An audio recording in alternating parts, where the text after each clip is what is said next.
વિભક્તિના પાયાની સમજૂતી મેળવો. આજે આપણે વિભક્તિમાં શરૂઆત કરીશું એના કોષ્ટકની.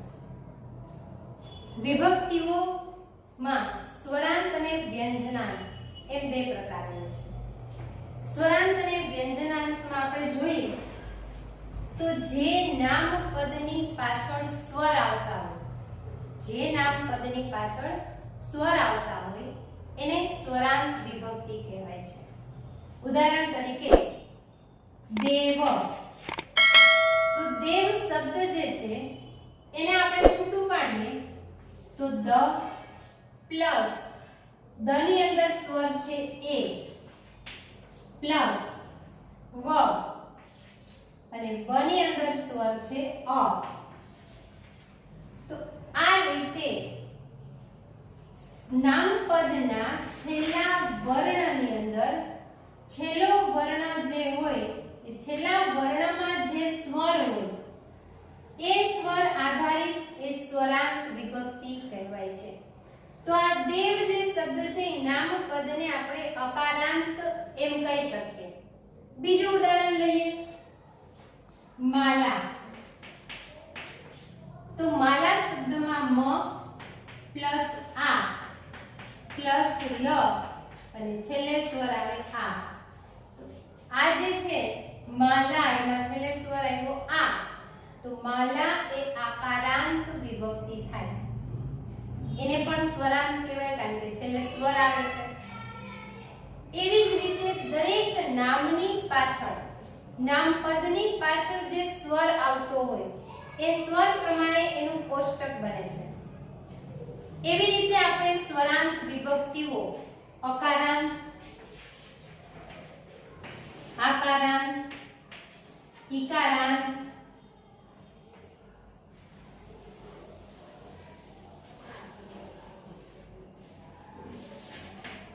અને ઉકારાંત આટલી વિભક્તિઓના કોષ્ટક આવે છે.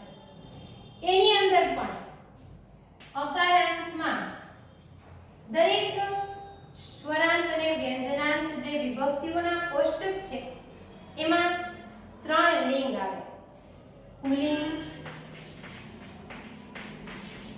સ્ત્રીલિંગ અને નપુંસકલિંગ. હવે એમાં અકારાંત જે કોષ્ટક હોય છે, અકારાંત વિભક્તિઓના કોષ્ટક, એ પુલ્લિંગ અને નપુંસકલિંગ એમ બે હોય છે.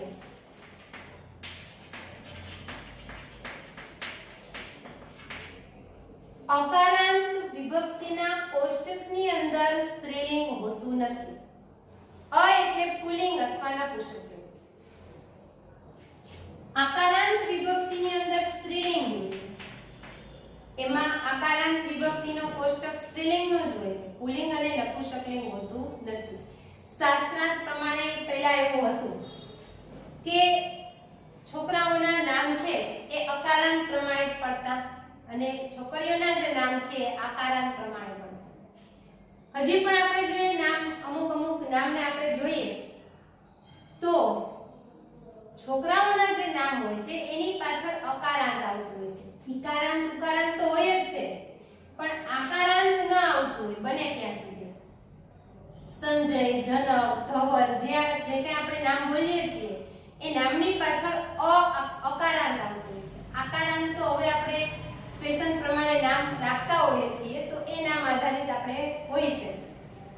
અને છોકરીઓના જે નામ હોય છે એ નામ આકારાંત આધારિત હોય. નામ પદ આખું પૂરું થાય એટલે છેલ્લે આકારાંત આવે. પણ હવે આપણે ફેશન પ્રમાણે બધા નામો રાખીએ છીએ. એટલે જ અકારાંતની અંદર સ્ત્રીલિંગ હોતું નથી અને આકારાંતની અંદર પુલ્લિંગ હોતું નથી.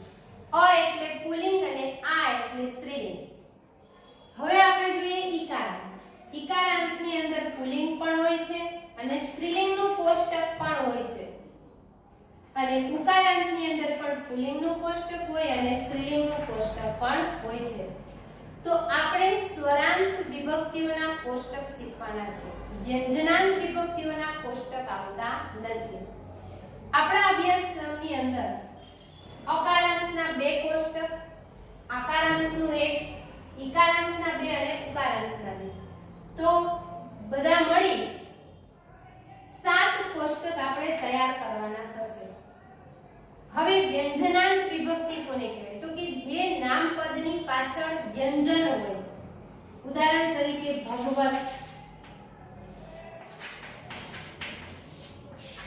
તો ભગવત શબ્દ જે છે એમાં છેલ્લે ત હલંત છે. જુઓ, તો હલંત ત હોય તો એની અંદર સ્વર તો છે જ નહીં, એટલે આ વ્યંજન થયો. તો આ નામપદને વ્યંજનાંત વિભક્તિઓ કહેવાય. જે નામપદની પાછળ વ્યંજન હોય એને વ્યંજનાંત વિભક્તિ તરીકે ઓળખવામાં આવે, અને જે નામપદની પાછળ સ્વર હોય એને સ્વરાંત વિભક્તિ તરીકે ઓળખવામાં આવે. આપણા અભ્યાસક્રમની અંદર સ્વરાંત વિભક્તિઓ આવે છે ને આપણે 7 કોષ્ટકનો અભ્યાસ કરવાનો છે.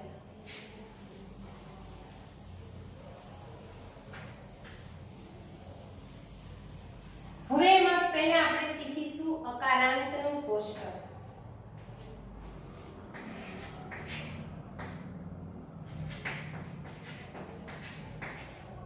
પુલ્લિંગ.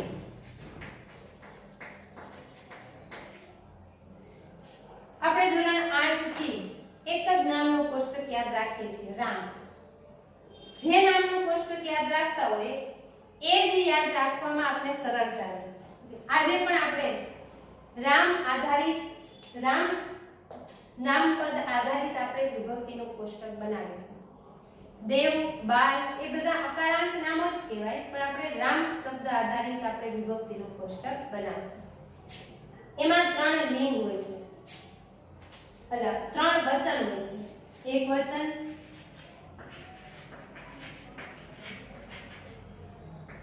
દ્વિવચન,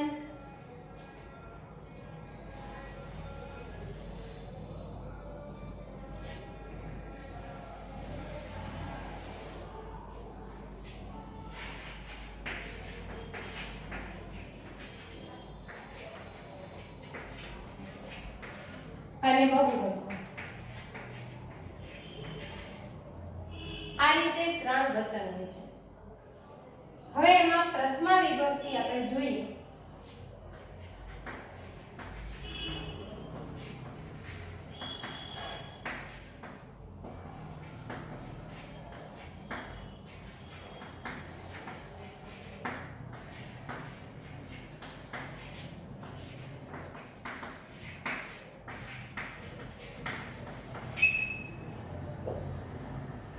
પ્રથમા વિભક્તિની અંદર એક વચનમાં આવે રામઃ. દ્વિવચનની અંદર આવશે રામો, અને બહુવચનમાં આવશે રામાઃ. આ થઈ પ્રથમા વિભક્તિ, રામઃ, રામો, રામાઃ. દ્વિતીય વિભક્તિમાં જોઈએ રામમ. દ્વિવચનમાં રામો અને બહુવચનમાં રામાન. તૃતીય વિભક્તિની અંદર રામેણ,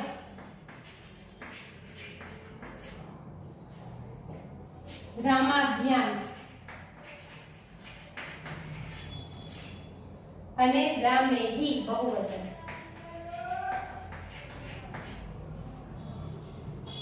ચતુર્થી વિભક્તિ એક વચન રામાય, દ્વિવચન રામાભ્યામ અને બહુવચન રામેભ્યઃ.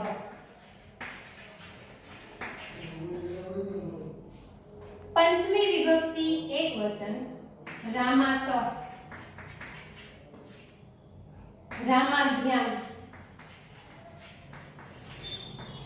અને બહુવચન રામેભ્યઃ.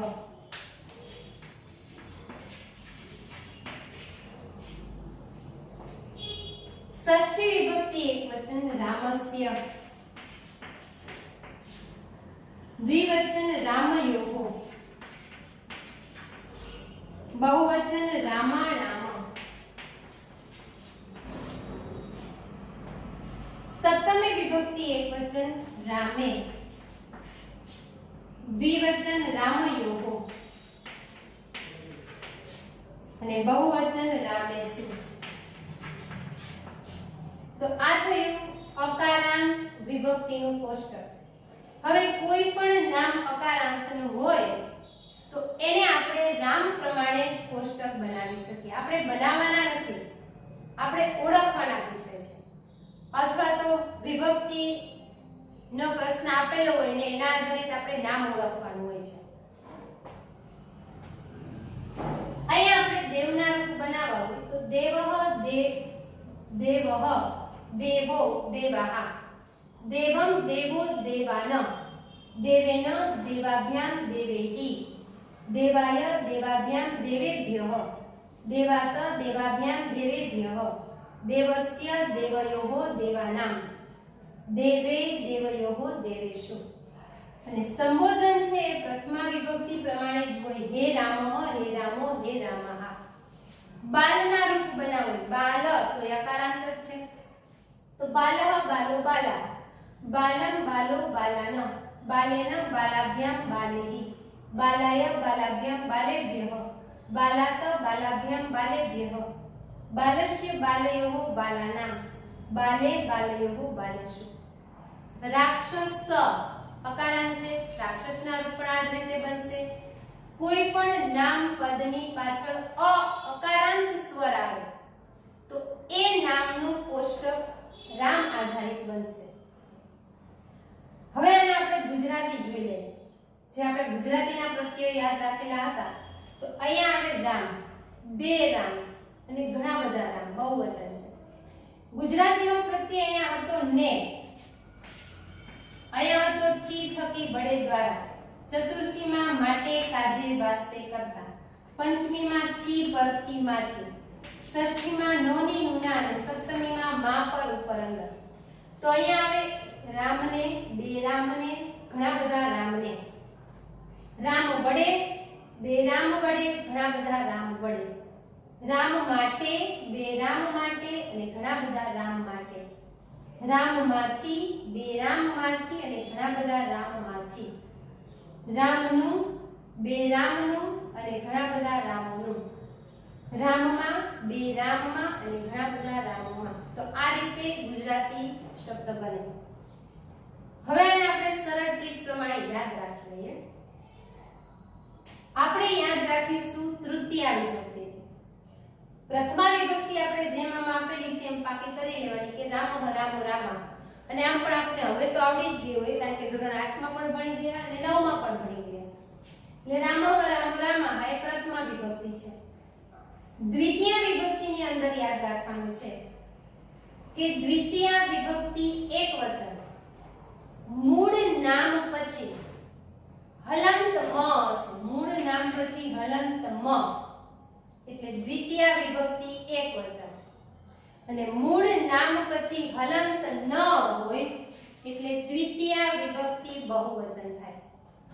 હવે આપણને એમ થાય કે દ્વિવચન તો ન કહ્યું ટીચરે, પણ દ્વિવચન છે આપણે પ્રથમા વિભક્તિ તો બાકી કરવાની જ છે કે રામઃ રામો રામઃ. તો દ્વિવચન જેવું પ્રથમા વિભક્તિની અંદર આપેલું છે એવું જ દ્વિતીય વિભક્તિની અંદર હશે.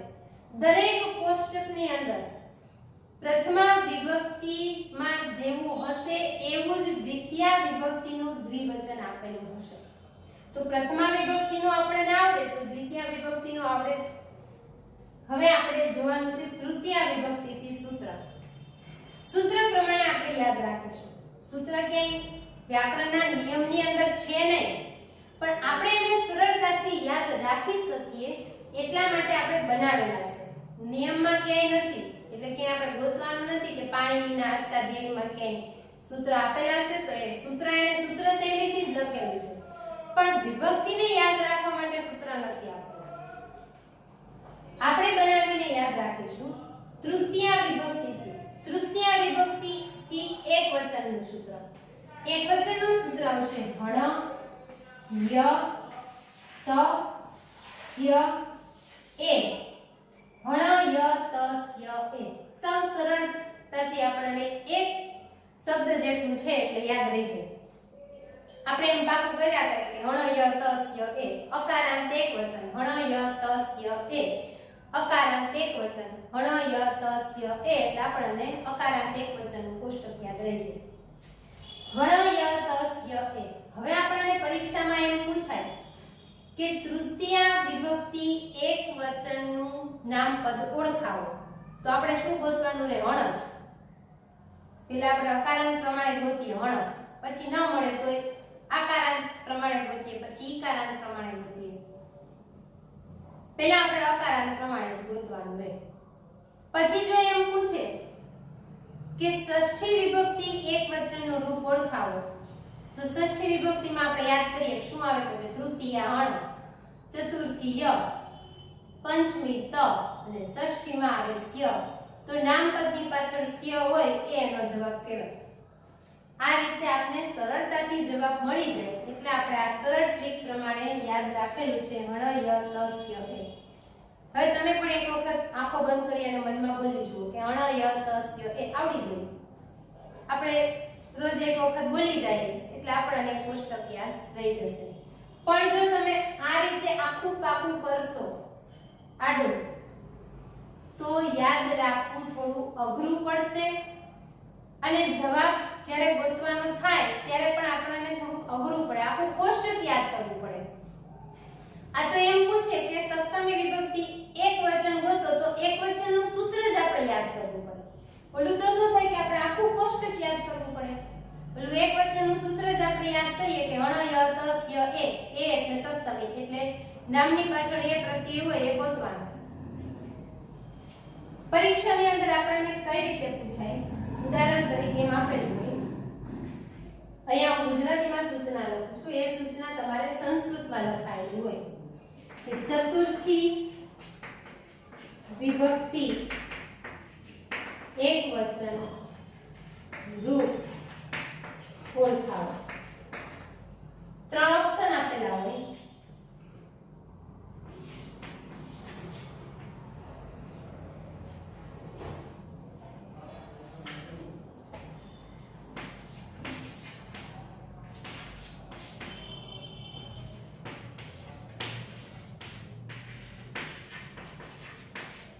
તો ચતુર્થી વિભક્તિ એકવચનનું રૂપ ઓળખાવો એમ કીધું છે. એટલે અહીંયા આપણે જોઈ લેવાનું કે અહીંયા મૂળ નામ શું છે તો કે દેવ. દેવ મૂળ નામ છે એટલે દેવ એવું બોલીએ એટલે છેલ્લે અ આવે. એટલે આપણે અકારાંતનું જ એકવચનનું સૂત્ર યાદ કરવાનું. અકારાંત એકવચનનું સૂત્ર તો કે હણ ય તસ્ય એ. આપણે ચતુર્થી ગોતવાનું છે એટલે ય આવે, તો છેલ્લે ય આવે એ એનો જવાબ. આ રીતે આપણે પ્રશ્ન પૂછાય અને ગોતવાનું હોય છે. આ થયું અકારાંત એકવચનનું સૂત્ર. અકારાંત એકવચન. હવે આપણે જોઈએ દ્વિવચન. દ્વિવચનમાં યાદ રાખવાનું છે ભ્યામ, ભ્યામ, ભ્યામ, યોહો, યોહો. જો તમે ભ્યામ, ભ્યામ, ભ્યામ, યોહો, યોહો એટલું યાદ રાખી લીધું તો દરેક કારાંતનું દ્વિવચન આવડી ગયું. દરેક કારાંતનું. પછી અકારાંત હોય, આકારાંત હોય, ઈકારાંત હોય કે ઉકારાંત હોય. તમને ખાલી ભ્યામ, ભ્યામ, ભ્યામ, યોહો, યોહો એટલું આવડી જશે એટલે બધા જ કોષ્ટકનું દ્વિવચન થઈ ગયું. આગળ ભલે તમે ગમે તે નામ મૂકી દે, ભ્યામ આવે એટલે દ્વિવચન જ હોય ને યોહો આવે એટલે દ્વિવચન ષષ્ઠી સપ્તમી જ હોય. પછી આપણે અહીંયા સીતા આકારાંતનું બનાવવું તો સીતાભ્યમ, સીતાભ્યમ, સીતાભ્યમ, સીતયો, સીતયો. મુનિ ઈકારાંતનું બનાવવું તો મુનિભ્યમ, મુનિભ્યમ, મુનિભ્યમ, મુનયો, મુનયો. 3 વાર ભ્યામ ને 2 વાર યોગો એટલે દ્વિવચન. બસ એટલું જ યાદ રાખવાનું છે. દ્વિવચનમાં વધારે યાદ જ 2 જ શબ્દ યાદ રાખવાના કે 3, 4, 5 એમાં ભ્યામ અને 6, 7 માં યોગો. સાવ સરળ છે. વિભક્તિ યાદ રાખવી એટલે સાવ સરળ, પણ થોડુંક આપણે આમ ટ્રીક પ્રમાણે યાદ રાખીએ તો સરળ પડે. તો આ થયું દ્વિવચન. 3 વાર ભ્યામ અને 2 વાર યોગ. દરેક કારાંતનું, માત્ર અકારાંત નહીં. આ જે એકવચનનું સૂત્ર આપણે યાદ રાખ્યું એ માત્ર અકારાંતનું જ છે. હણ ય તસ્ય એ અકારાંતનું જ છે. અકારાંત એકવચનનું જ સૂત્ર હણ ય તસ્ય એ. પણ ભ્યામ, ભ્યામ, ભ્યામ, યોહો, યોહો એ દરેક કારાંત હા એ ખબર હોવી જોઈએ કે 3 વાર ભ્યામ 2 વાર યો પણ વચન થયું તો કે દ્વિવચનનું સૂત્ર છે. જો તમને પરીક્ષામાં અહીંયા એમ પૂછે કે ચતુર્થી વિભક્તિ દ્વિવચન ઓળખાવો તો દ્વિવચન ઓળખાવાનું કે તો અહીંયા અકારાંત સિવાયના બીજા ગમે તે નામ હોય, ગમે તે કારાંતના. ઉદાહરણ તરીકે એમ આપ્યું હોય ધેનુભ્યામ, ધેનવોહો, ધેનુસુ. તો આપણને દ્વિવચન કીધું છે તો દ્વિવચનનું તો એક જ સૂત્ર યાદ રાખ્યું છે આપણે દરેક કારાંતનું. 3 વાર ભ્યામ ને 2 વાર યો. તો 3 4 5 વિભક્તિની અંદર ભ્યામ આવે છે. આપણે ગોતવાની છે ચતુર્થી વિભક્તિ તો ભ્યામ વાળું છે એ જ એનો જવાબ છે. તો સાવ સરળ છે. દરેક કારાંતનું દ્વિવચન એટલે 3 વાર ભ્યામ 3 4 5 વિભક્તિની અંદર 6 7 વિભક્તિમાં યો હોય.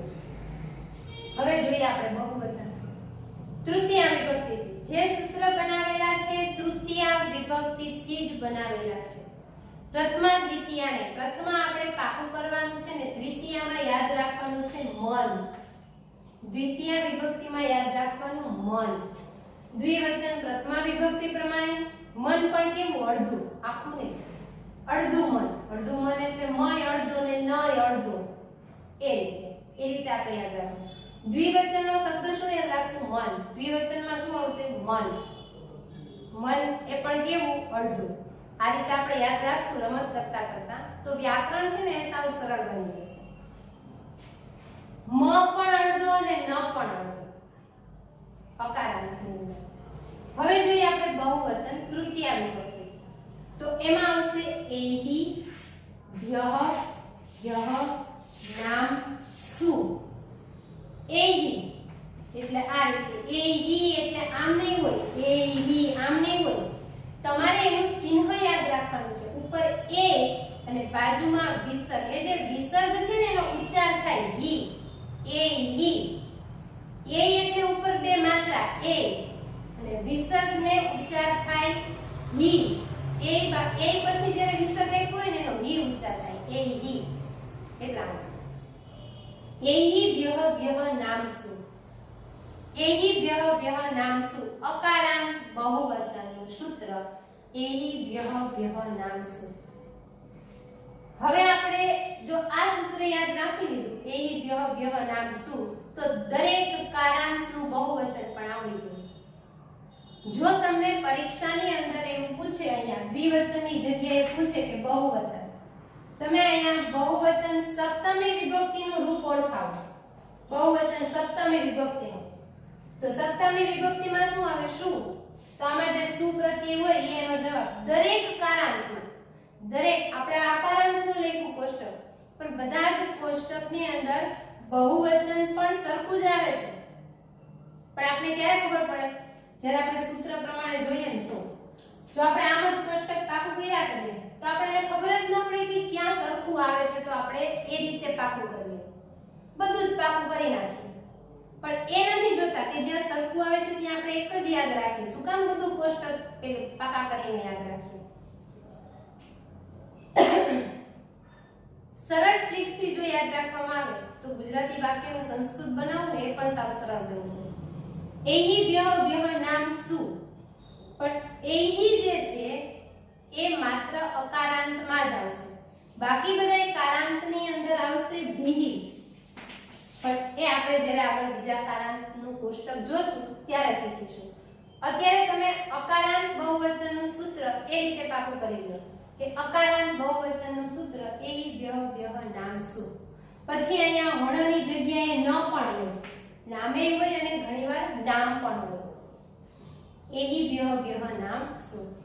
તો વિદ્યાર્થી મિત્રો આપણે અકારાંતનું સૂત્ર પ્રમાણે જો પાકું કરવું હોય તો અકારાંત એક વચનનું સૂત્ર એટલે હણ ય તસ્ય એ. પણ એ યાદ હોવું જોઈએ કે હણ એટલે તૃતીયા વિભક્તિથી ચાલુ થાય. પછી હણ એટલે પ્રથમા નહીં કરી નાખવાનું. આપણે જે સૂત્ર બનાવેલા છે એ તૃતીયા વિભક્તિથી જ શરૂ થશે. અકારાંત એક વચનનું સૂત્ર એટલે હણ ય તસ્ય એ. દ્વિવચનનું સૂત્ર 3 વાર ભ્યામ અને 2 વાર યો. ભ્યામ ભ્યામ ભ્યામ યોગો યોગો. અને બહુવચનનું સૂત્ર એટલે એહી વ્યહ વ્યહ નામ શું. તો આ રીતે આપણે કોષ્ટક તૈયાર કરવાનું છે અને પરીક્ષામાં આપણે વિભક્તિના પ્રશ્ન આ રીતે પૂછાશે. એ આપણે છેલ્લે સ્વાધ્યાય કરીશું, બધી વિભક્તિના કોષ્ટક શીખી લેશું, પછી છેલ્લે આપણે 5-6 પ્રશ્નો જે પરીક્ષાની અંદર જે રીતે પૂછાય છે એની પ્રેક્ટિસ કરીશું. હવે આ થયું અકારાંત પુલ્લિંગ. હવે આપણે જોઈએ અકારાંત નપુંસકલિંગ. અહીંયા બાજુમાં જ અકારાંત નપુંસકલિંગના રૂપો લખું છું. પ્રથમા વિભક્તિ વનમ, વને, વનાની. આ છે નપુંસકલિંગ.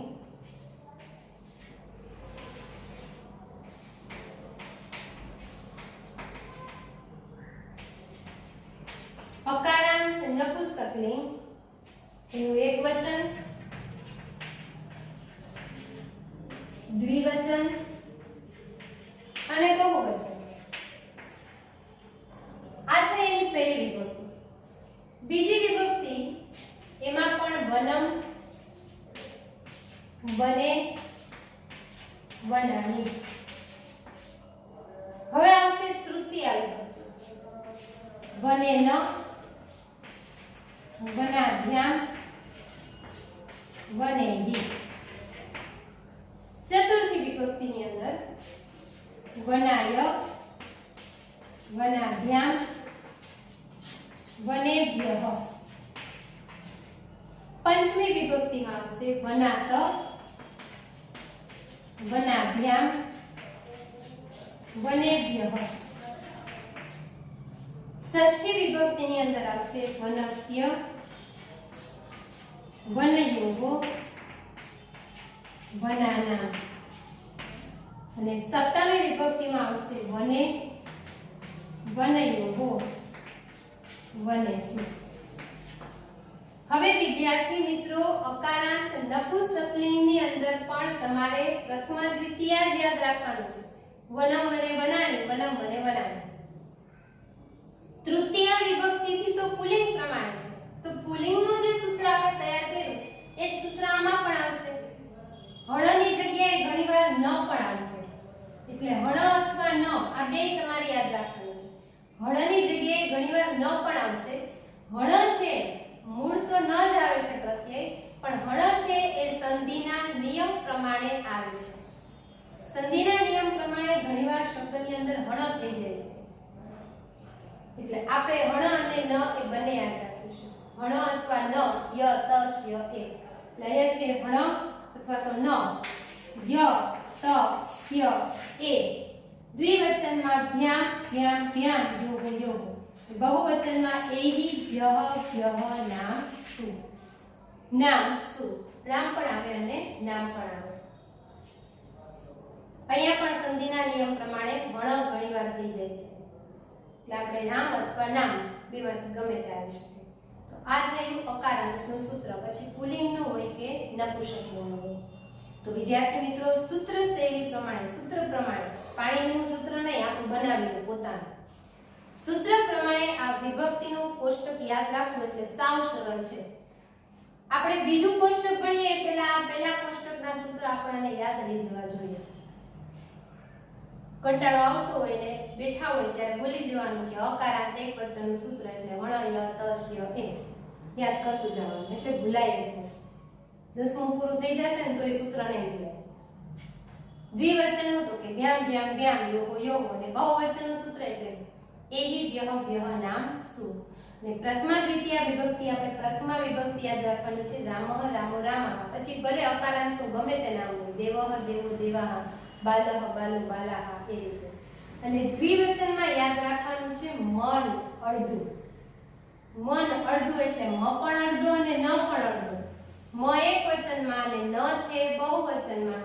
હવે દ્વિવચન તો આપણે પ્રથમા વિભક્તિ પ્રમાણે જ છે, તો આ રીતે તમારે આ અકારાંત પુલ્લિંગ અને નપુંસકલિંગનું કોષ્ટક તૈયાર કરવાનું છે. તો બસ આજે આટલું જ. આના પછીના પીરિયડની અંદર આપણે શીખીશું આકારાંત સ્ત્રીલિંગ. આકારાંત સ્ત્રીલિંગનું કોષ્ટક અને એને કઈ રીતે યાદ રાખવું એની સરળ ટ્રીક. અસ્તુ. જય હિન્દ.